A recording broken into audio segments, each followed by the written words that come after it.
Muito boa tarde, boa noite, boa madrugada para você que acompanha o canal do Apollo. Estamos aqui com mais um vídeo, estamos aqui mais uma vez para falar de economia. E talvez vocês se lembrem que há não muito tempo atrás, talvez acho que uns 4 ou 5 meses, eu havia feito um vídeo falando sobre uma possível crise vindoura, sinais de uma grande crise mundial que estaria por vir. Eu vou deixar o link desse vídeo no card aqui no vídeo, ou posso deixar no final do vídeo naquela tela de recomendações também. Enfim, vou deixar para quem, caso alguém queira ver em mais detalhes, né, sobre o que nós falávamos lá, eu deixarei aqui para vocês.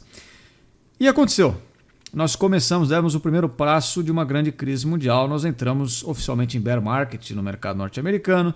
As bolsas mundo afora, na Europa, no Japão, nos Estados Unidos, aqui no Brasil também despencaram muitos e muitos por cento. Tem papéis aí que já caíram mais de 60%, outros caíram 30%, enfim, quantias realmente expressivas. Embora hoje, no dia em que eu estou gravando esse vídeo, na sexta-feira, muitos deles tenham se recuperado em parte do valor, mas ainda não tudo, né? Ainda estamos abaixo de níveis anteriores.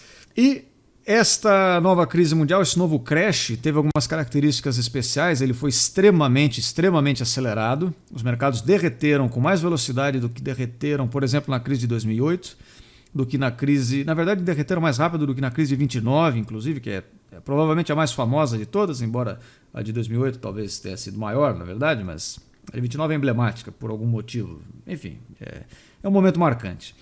Mas aonde eu quero chegar aqui foi uma bolha que estourou mais uma vez e muito rápido. Cada vez ela estoura mais rápido, cada vez ela estoura e a queda é maior, né? Por que de crise em crise que a gente vem vindo vai cada vez vencendo a maior e a maior e a maior que a anterior? Vai fazer parte do tema do vídeo a razão disso ser assim também. E nós vamos falar também sobre a próxima grande crise mundial que já está marcada. Nós já temos, então, desde hoje nós podemos fazer vídeos no YouTube, mundo afora, e falar em conversas de bar, que a próxima crise mundial já estará por vir também, porque ela já foi programada. Difícil dizer o dia, o horário preciso em que vai ocorrer, mas aí dentro de alguns anos já contratamos, já está no pacote que nós teremos esse mesmo evento, essa mesma bolha acontecendo de novo, explodindo mais uma vez. As últimas 3 grandes crises que nós tivemos, tivemos alguns momentos pontuais, como, por exemplo, em épocas de alguns atentados, as bolsas derreteram, em alguns choques de petróleo, em alguns momentos em que se conjecturou a possibilidade de algum conflito bélico em algum lugar do mundo. Tem umas idas e vindas do mercado, mas grandes crises mesmo. Essas bolhas estourando, nós tivemos em 2000, de 2000 para 2001, a chamada bolha.com, a bolha.com, que foi uma crise, que foi uma bolha de ativos de empresas relacionadas à internet, que na época era uma novidade, todo mundo dizia que a internet era o futuro e que tudo estaria na internet. E bem, essas pessoas estavam certas, elas acertaram, de fato, tudo está aqui na internet. Mas naquele momento, no ano 2000, ainda isso não tinha o tamanho que tem hoje, então os ativos acabaram sendo sobrevalorizados. Em dado momento, quando isso explodiu, houve uma quebradeira danada. Para tentar superar essa crise, foi alimentada uma bolha no setor imobiliário. O reflexo disso, vocês já sabem, anos mais tarde, entre 7 e 8 anos mais tarde, tivemos a crise de 2008, a crise do subprime, a crise das hipotecas lá, de diversos imóveis, não só nos Estados Unidos, mas mundo afora, na Europa, o mesmo fenômeno aconteceu também.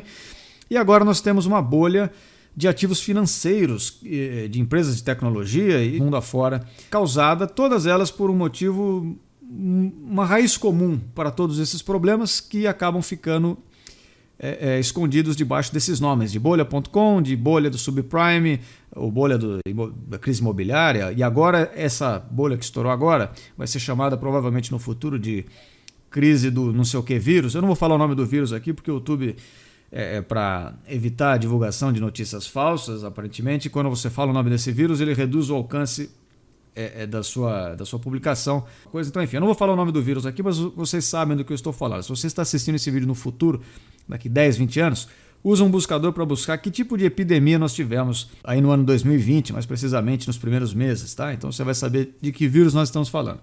Vai ficar conhecido como a crise desse vírus, porque ele acabou sendo a agulha que estourou o balão, né? A grande bolha, na verdade.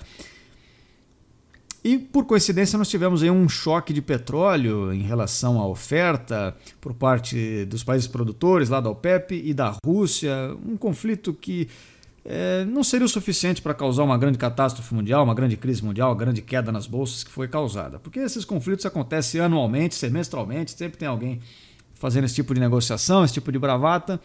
Não é o caso, não é isso que faz os mercados derreterem. O que faz os mercados derreterem é eles estarem extremamente sobrecomprados. As posições estão infladas. Empresas de tecnologia, Facebook, Amazon, Google e Microsoft. Tem mais uma, né? Eram 5? Eu falei 4. Bom, está faltando uma aqui na lista, não me veio à mente agora, mas enfim. Essas empresas todas que atingiram no mercado o valor de mais de $1 trilhão em dado momento, puxaram os índices de bolsa, no caso lá do mercado norte-americano, para cima, vem numa alta tenebrosa e vários outros ativos vêm acompanhando isso, mercados afora, e isso não é um movimento natural. Bom, agora é um vídeo que daqui para frente, se você já conhece a Escola Austríaca de Economia, tudo vai ficar muito mais fácil, eu não vou precisar dar muitas explicações. E ao mesmo tempo, para quem ainda não conhece, eu não tenho tempo aqui de fazer todas essas explicações, porque o vídeo teria 2 horas e 40, 3 horas e meia, alguma coisa assim. Não é o caso de eu explicar de uma ponta a outra como se dá o processo, mas resumidamente, existe um fenômeno de injeção de liquidez no mercado crescente por parte de governos e suas políticas monetárias, eles o fazem a partir dos seus respectivos bancos centrais, que aumenta a oferta de crédito, de dinheiro corrente no mercado. Basicamente é isso. Quando a gente tem dinheiro abundando no mercado, isso distorce a nossa percepção dos preços para todas as pessoas envolvidas no processo. Então, para consumidores, para poupadores, investidores. No seguinte sentido, quando você tem uma oferta artificial de poupança, lembrando que poupança numa economia saudável, ela advém de uma abstenção de consumo presente no passado. Então, quando você quer tomar algo emprestado de alguém, você vai tomar um dinheiro emprestado de alguém que economizou esse dinheiro. E por sua vez, para ele ganhar esse dinheiro, ele produziu alguma coisa lá atrás. Ele prestou algum serviço, ele fez algum produto fisicamente falando, ou, enfim. Ele gerou valor para a sociedade. Então, quando a gente tem uma poupança natural, ou seja, pessoas geraram valor para a sociedade, acumularam alguma riqueza e agora elas querem emprestar, a gente tem uma determinada taxa de juros no mercado, a gente tem uma determinada oferta de crédito. Essa oferta de crédito, advinda de poupança legítima, ela dá o parecer, é a forma como nós mensuramos a possibilidade de novos investimentos. Se isso está complicado, é mais ou menos o seguinte, eu tenho um projeto aqui, sei lá, vou vender pipoca na praia, um exemplo. E eu vou conseguir como retorno, lucro desse meu negócio, o projeto que seja de 10%. Só que eu não tenho dinheiro para comprar o carrinho de pipoca agora, então eu vou lá no banco e vejo a taxa de juros. Olha, a taxa de juros nesse momento, então a oferta de crédito em relação à demanda de crédito, né, que vai produzir o preço do dinheiro, que é o juros, então ele está nesse momento em 12%. O meu negócio de vender pipoca na praia não faz sentido, porque eu vou pagar 12% de juros para pegar o dinheiro emprestado para comprar um carrinho e ir lá vender, e vou lucrar 10%, então eu não vou fazer esse negócio. É um investimento que nesse momento, nessa situação de mercado, ele é uma deseconomia e não uma economia. Ele gera prejuízo, certo? Agora, se passa um tempo, as pessoas começam a acumular mais dinheiro, começam a acumular mais riqueza, geram muito valor para a sociedade, acumulam muita poupança e ofertam mais dinheiro como crédito para as pessoas, de repente pode ser que no futuro essa taxa de juros baixe para 5%, 6%. Aí começa a ficar interessante. Eu tinha aquele plano em mente de vender a pipoca na praia, eu ia ganhar 10% e os juros está só de 6% nesse mesmo período. Então eu vou lá, pego o dinheiro emprestado, compro o carrinho, assumo um risco, porque pode ser que não dê certo, pode ser que dê, e vou empreender e vou eventualmente tirar um lucro disso. Aí com o tempo eu pago meu empréstimo e fico com o carrinho para mim, e daí eu vou gerar mais dinheiro, enfim, eu vou passar a ser uma pessoa que gera valor para a sociedade também. Bom, como nós vimos até aqui, nesse cenário legítimo, em que o crédito é baseado em poupança legítima, nós temos uma conta muito simples, uma conta social, através dos preços e do lucro que nós tiramos ou não dos nossos negócios, que é, sempre que nós estamos tendo prejuízo, significa que nós estamos tirando da sociedade uma quantia de recursos e estamos devolvendo menos. Daí advém o nosso prejuízo. Por outro lado, quando nós estamos tendo lucro, significa que nós estamos extraindo uma quantidade de recursos da sociedade e devolvendo ainda mais. As pessoas estão dispostas a pagarem ainda mais do que eu tirei deles para terem aquele serviço, aquele produto que eu resolvi ofertar para eles. Então o lucro é um bom sinal de que nós estamos utilizando bem os recursos, conforme as necessidades dos consumidores. E o prejuízo é um sinal de que nós não estamos alocando bem os recursos. Então, a função do preço, do dinheiro, que é os juros, ela é muito importante. Na verdade, o preço não só do dinheiro, o preço de tudo vai nos dizer, vai ser um sinal de como alocar os recursos, mas do dinheiro especificamente é o mais importante de todos, porque o dinheiro é o que está presente em todas as nossas transações na economia, né? A gente não faz mais escambo, a gente troca tudo por dinheiro. A partir do momento que os governos têm o poder de gerar novo dinheiro e gerar com isso novo crédito, que não foi baseado em poupança prévia, nós distorcemos completamente essa relação. Nós distorcemos o valor do próprio dinheiro, o preço do próprio dinheiro também, e isso vai passar informações erradas para o mercado. De que maneira? E aí eu vou voltar a esse exemplo aí do pipoqueiro que quer vender pipoca na praia. Numa situação da economia real, ou seja, sem artifícios monetários, nesse momento a taxa de juros não vale a pena empreender nesse negócio. Mas aí vem o governo e fala, não, quer saber, eu garanto esses juros aqui, eu vou imprimir um dinheiro aqui, eu vou assumir uma dívida, um compromisso com o futuro, vou criar um dinheiro abstrato aqui, que vai ser ofertado em forma de crédito. Ele injeta um monte de crédito na economia e o preço dos juros lá baixa. Nós chegamos a situações bizarras e absurdas, como na Europa, de juros negativos, que é um fenômeno absolutamente incompreensível do ponto de vista econômico, porque você está penalizando os poupadores. Em outras palavras, você está dizendo assim, olha, quer dizer que você juntou dinheiro a vida toda e está guardando? Então eu vou te tirar uma quantidade desse dinheiro porque você está guardando. É uma coisa absolutamente absurda e abjeta, eu diria, porque ela é realmente nojenta, né? Isso é uma punição absolutamente ineficiente, né, do ponto de vista econômico. Mas voltando para a etapa anterior do processo aqui, então conforme o governo cria esse crédito artificial, ele passa uma informação errada para o mercado de que alguns investimentos valem a pena quando eles na verdade não valem. Então, além desse fenômeno bizarro de nós punirmos os poupadores com juros negativos, nós temos esse outro fenômeno que é dos malinvestments, diriam os austríacos, que são investimentos ruins mesmo, investimentos que não seriam feitos sem essa injeção de estímulo governamental, de estímulo monetário na economia. Então as pessoas todo mundo toma decisões erradas a partir daí. Os investidores começam a investir em coisas que não são rentáveis, não são economicamente viáveis, porque eles têm uma informação errada de preço do dinheiro. Os consumidores começam a consumir de uma forma errada, começam a assumir dívidas que geralmente eles não assumiriam, mas como o crédito está muito barato, eles assumem mesmo assim, porque lá na frente eu pago só um pouquinho aqui por mês e tal. Então eles se endividam mais do que o seu potencial de pagamento. E as pessoas que poupam também ficam estimuladas, como eu falei, elas são punidas por terem poupado, já que os juros estão negativos, então elas ficam incentivadas economicamente a procurarem investimentos, mesmo que sejam investimentos de risco. Por exemplo, vocês têm visto ultimamente várias pessoas tirando dinheiro aqui no Brasil, agora eu me refiro especificamente, tirando dinheiro de aplicações mais conservadoras, que seriam a poupança, aqueles CDBs, CDIs e o caramba 4, e indo buscar ações e outras coisas. Por quê? Porque os juros vai reduzindo, o dinheiro que elas pouparam já não rentabiliza mais nada, então elas precisam assumir mais risco. Então olha que bomba perigosa. Investidores tomando decisões erradas, consumidores se endividando além do seu potencial de pagamento e poupadores assumindo riscos que outrora eles não assumiriam porque eles não têm mais formas mais seguras de investimento que possam rentabilizar o dinheiro poupado, ou seja, o seu esforço passado ali em se abster do consumo presente para ter uma possibilidade de um investimento futuro. Bom, qual que é o resultado dessa bagunça toda? Lá em 2008 nós tivemos aquela grande crise econômica que teve como a solução, entre aspas, aqui, você pode, se você quiser colocar mais aspas, você pode também, que é para enfatizar que é uma solução fajuta, porque não soluciona nada, foi... nós demos muito crédito para as pessoas comprarem e alugarem imóveis. A bolha estourou porque a economia real não condizia com esse nível de crédito que nós estávamos ofertando. As pessoas se endividaram muito para comprar imóveis e alugá-los e fazer negócios relacionados a isso porque estava valendo a pena dado os juros baixos artificialmente. E agora a realidade bateu a porta, né? Tem um negócio chamado realidade que é implacável, cara. Não adianta. A economia, por mais que os nossos queridos economistas aí do mainstream não gostem de encarar isso, mas a realidade ela é implacável. Você não consegue enganar a realidade com cifras, com truques monetários, em estímulos artificiais. Isso nunca vai dar certo, nunca deu e continuará não dando. Mas foi criada essa bolha lá atrás no setor imobiliário, ela estourou, os mercados derreteram, os imóveis eram utilizados como garantia de muitos empréstimos bancários, então os bancos acabaram quebrando junto, porque eles passaram a ter garantias que já não valiam mais nada com a crise imobiliária em si mesma.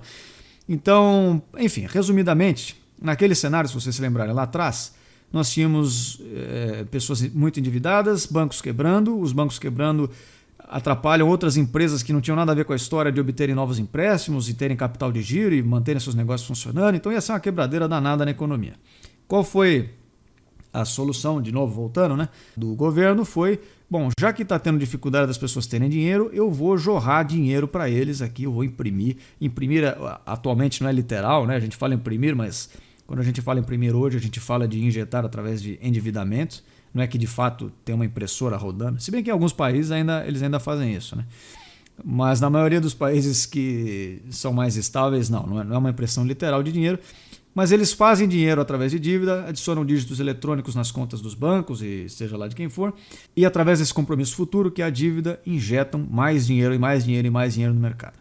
Por quê? Na cabeça dos keynesianos e dos monetaristas, esse pessoal acha que aquela coisa do fluxo circular da renda, ele vai funcionar muito bem se a gente fazer a economia rodar. Então eu governo, ou eu gasto muito, aí seria uma política fiscal, ou eu empresto dinheiro, ou eu assumo muita dívida, aí seria uma política monetária e ponho mais moeda para circular. Isso vai fazer com que as pessoas consumam mais, e como a pessoa consome mais, a empresa vende mais, e se a empresa vende mais, ela emprega mais gente, e isso faz com que eles consumam ainda mais, e aí é um ciclo virtuoso sem fim. É o pote de ouro no fim do arco-íris, e tem-se essa... Eu ia dizer que é uma lenda urbana quase, né? Mas é uma lenda urbana muito séria. Políticos e banqueiros de bancos centrais tomam decisões baseadas nesse tipo de retardo, desse tipo de ideia, que não funciona do ponto de vista prático. Eles injetaram uma quantidade colossal de dinheiro na economia lá em 2008 para tentar dar estímulos, e os bancos centrais entraram comprando ativos podres do mercado. Então, assim, todas aquelas hipotecas, aquelas dívidas que não iam ser pagas nunca, porque o crédito... Eu não vou repetir tudo, porque o crédito foi artificialmente baixo e as pessoas se endividaram mais do que podiam, blá, blá, blá. Enfim, então esses ativos podres, esses empréstimos que jamais seriam pagos, os bancos centrais entraram comprando para ver se estimulavam o mercado. Outra coisa que bancos centrais mundo afora fizeram foi comprar ativos, foi comprar ações de empresas mesmo. Lá no Japão, por exemplo, o governo é sócio de praticamente todas as grandes empresas japonesas. Então é o governo investindo o seu dinheiro em ativos de risco, que são essas empresas que têm um resultado variável. Você não sabe se elas vão dar lucro, vão dar prejuízo, enfim. Pode ser que elas quebrem ou não. Não dá para prever o futuro nesse sentido. Então isso foi ao longo do tempo, além de a distorção no nível de preços da economia como um todo já estar dada pelos acréscimos, pelos incentivos monetários, ao longo do tempo isso foi gerando uma bolha nos ativos financeiros. Não basta nós, as pessoas comuns, as empresas comprarem e negociarem ações, os governos entrando, bancos centrais entrando, comprando milhões e milhões de dólares de ativos de risco. Dívidas, comprando ações de empresas e se enchendo de risco. Bom, como eu já falei, por que eles fazem isso? Porque o dinheiro parado, com juros negativos artificialmente, são punidos. Então você não pode deixar o dinheiro parado.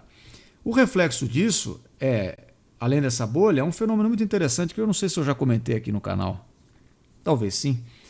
Que é de algumas empresas, uma nova modalidade de negócio, que é outra coisa impensável. Além dos juros negativos, que já são impensáveis, mas nós temos agora as empresas que dão prejuízo. Vocês já viram isso antes? Netflix, essa plataforma na qual eu estou fazendo esse vídeo, eu não sei os últimos balanços, mas até um tempo atrás era assim também. Uber é um outro exemplo, e um monte de startups, empresas de tecnologia que surgem e captam clientes, mas nunca dão lucro no final das contas, e essas empresas não quebram ao longo do tempo. É uma coisa bizarra, né? Porque assim, você consegue imaginar uma padaria, por exemplo, que dá prejuízo recorrentemente, como é que ela fica aberta? Bom, essas empresas conseguem captar dinheiro no mercado a um juros muito baixo, porque ele está artificialmente baixo, então... Conforme elas dão prejuízo, o que elas vão fazendo? Elas vão assumindo mais dívida e mais dívida e mais dívida e mais dívida, porque o dinheiro está farto. Os bancos centrais imprimiram dólares e dólares e dólares e dólares e estão jogando para cima. Quem pegar, pegou. Só que isso, ao mesmo tempo, é um sinal de que a economia está totalmente deturpada. Nós temos dois sinais muito fortes. Juros negativos não fazem sentido e empresas que dão prejuízo, multimilionários e que permanecem abertas e se expandindo ano após ano também não fazem o menor sentido. Isso é um indicativo de que o preço dos ativos financeiros que nós vemos aí não é natural, é uma bolha já de muito tempo. Uma bolha que foi criada, então a semente dessa bolha está lá na crise de 2008, que por sua vez tem uma outra crise atrás, que foi... Ela vai sempre sendo solucionada, ou seja, jogada para frente, porque de solução não tem nada, com acréscimos e mais estímulos monetários. O problema é que na utilidade marginal desses estímulos monetários, eventualmente eles cessam, eles param de funcionar. Não é possível você indefinidamente gerar essa distorção na economia. Em algum momento a realidade cobra. Então, eventualmente, de tempos em tempos, nós temos essas bolhas estourando, essas quebradeiras sempre maiores do que a anterior. Por quê? Porque cada vez que acontece isso, a gente injeta ainda mais dinheiro que da vez anterior. Agora, nessa semana, o Banco Central norte-americano, o Federal Reserve, já anunciou que ia injetar, de princípio, 1,5 trilhão de dólares na economia e, ao longo do tempo, novas rodadas de afrouxamento monetário, injetando, acho que em doses de 500 bilhões, mas agora não me lembro exatamente se é isso, mas pode ser que seja. Enfim, no total, a princípio, pode ser que esse número mude, seja maior no futuro, mas a princípio, uma injeção de 8 trilhões de dólares na economia norte-americana, para que os índices da bolsa não caiam, porque daí começa a entrar mais dinheiro, as pessoas começam a comprar mais ativos, para que as empresas não parem, para que, enfim, a máquina continue rodando. Mais uma vez, isso não é resolver o problema, isso é jogar o problema para frente. Porque daqui a algum tempo a realidade material das coisas, a realidade das fábricas, a realidade dos serviços prestados, a realidade do mundo real, a realidade do mundo real é um tanto redundante, mas vocês entendem onde eu quero chegar. A realidade não comporta esse nível de estímulo. Eventualmente, daqui a 10 anos, se eu ainda fizer vídeos nesse canal, vocês me verão aqui falando: olha, estourou mais uma bolha, o mercado derreteu 40% em uma semana, o que será que aconteceu? Por que será que coisas assim acontecem, né? Que coisa... Que maluquice. Ninguém esperava por isso. Não, todos esperam por... Quer dizer, todos não, né? Mas quem não estuda economia através de manuais propositivos, todas essas pessoas sabem que isso vai acontecer. Como nós já sabíamos desde 2008 que esse afrouxamento monetário em algum momento seria cobrado. Está sendo cobrado agora 12 anos depois, até que ele demorou para ser cobrado. Inclusive ele demorou para ser cobrado, mas tem algumas características específicas do movimento, né? Isso não gerou inflação no mercado exatamente porque não foi repassado para os consumidores como inflação de preço médio de commodities, preço lá do petróleo e coisas assim. Isso acabou se refletindo numa inflação mais do setor financeiro, né, dos ativos, das empresas, as ações das empresas propriamente, não foi tanto repassado para os produtos físicos e tal. Mas ao longo do tempo vocês têm visto, essa última década foi uma década de bizarrice. Tanto na Europa, que já está absolutamente quebrada, quanto nos Estados Unidos, quanto no Japão, é o governo entrando no mercado e comprando ativos, e conforme ele compra, ele põe o dinheiro no mercado na mão da pessoa que vendeu para ele.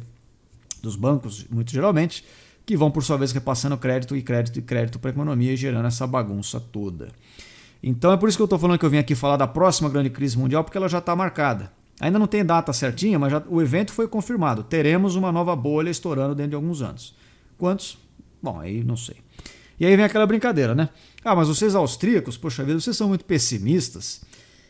Vocês estão sempre falando que vai ter uma crise aí, que daqui a algum tempo vai ter uma crise porque isso não é sustentável e blá blá blá blá blá blá. Vocês têm que ser mais otimistas. Não é questão de otimismo. É questão de ser o único resultado possível disso que está acontecendo. Nós estamos sempre prevendo uma crise porque as condições dessa mesma crise já estão dadas. Então, desde 2008, quando você vê o Fed injetando 1,5 trilhão de dólares e depois injetou mais, logo de cara na economia, fazendo um incentivo dessa forma, você sabe que isso não gera uma mudança na estrutura do mundo real.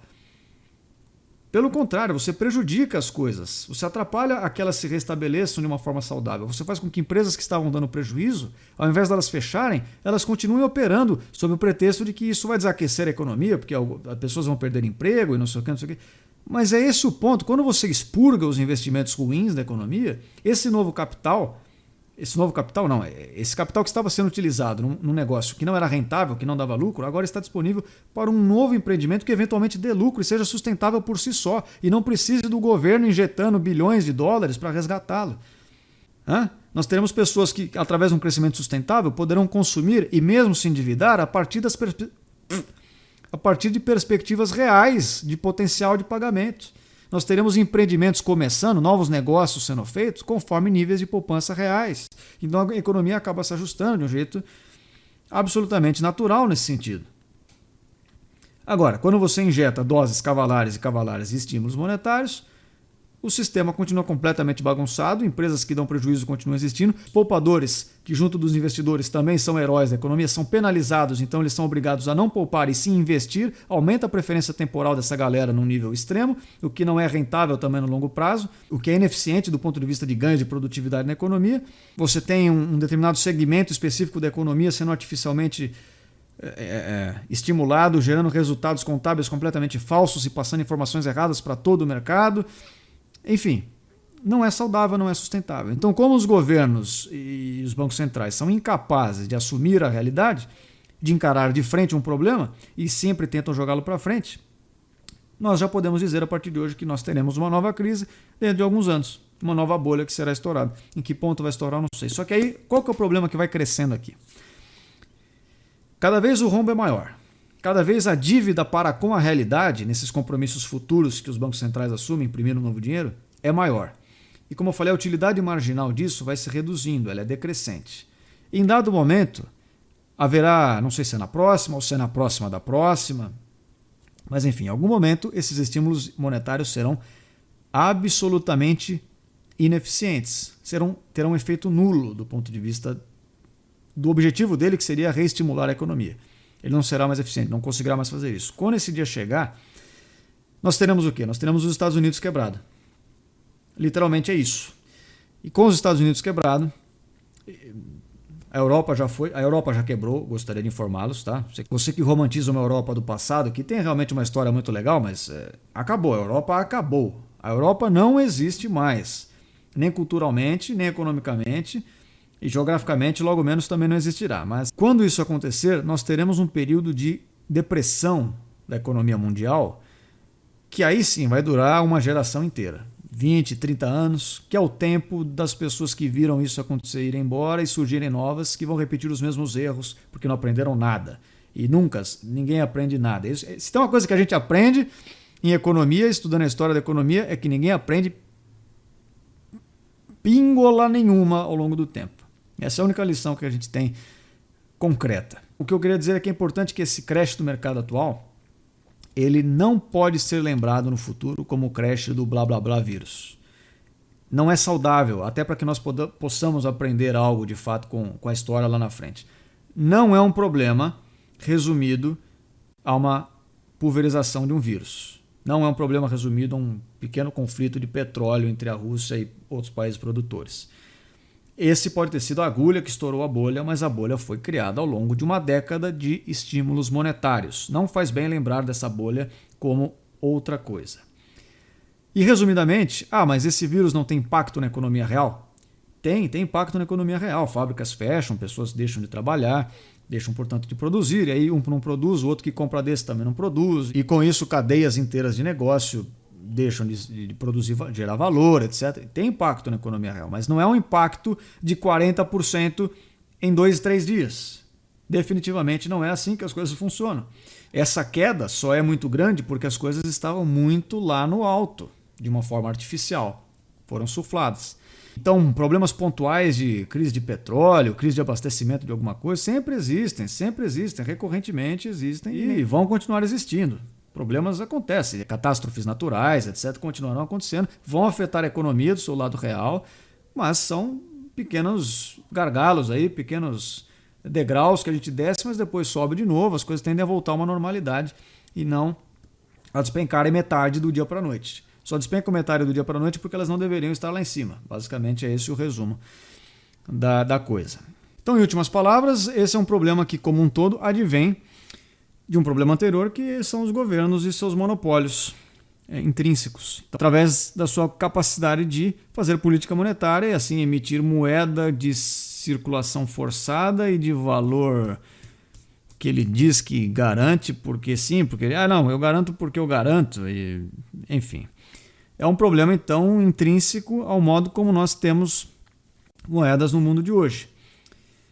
Se nós quisermos escapar disso, escapar de uma economia cada vez mais planejada e mais centralizada, escaparmos, portanto, de coletivismos, socialismos de toda espécie, escaparmos da escravidão, nós precisamos tomar consciência de alternativas, como algo equivalente ao Bitcoin, ou o próprio Bitcoin, se for o caso, Ou nem que seja o ouro, cara, nem que seja, sei lá, conchas do mar, mas qualquer coisa, né, que conchas do mar não tenha a escassez necessária para isso, mas vocês entenderam, qualquer alternativa às moedas fiduciárias são bem-vindas. São bem-vindas porque impedem os governos de fazerem política monetária, com isso não distorcem os preços e não atrapalham a vida de consumidores, poupadores e investidores. Enfim, fazem com que a economia corra de um modo natural e mais sustentável. Não quer dizer que a economia sempre seja crescente, nós sempre temos grande produtividade e tudo seja mil maravilhas. Alguns momentos, com certeza, serão de retração de atividade econômica, mas não dessa forma. Não com causas previstas e não com essa intensidade, como é a partir do momento em que os governos conseguem inflar os mercados com baldes e mais rios de dinheiro criados do nada, com base em nada, ofertando crédito barato e responsavelmente para todo mundo.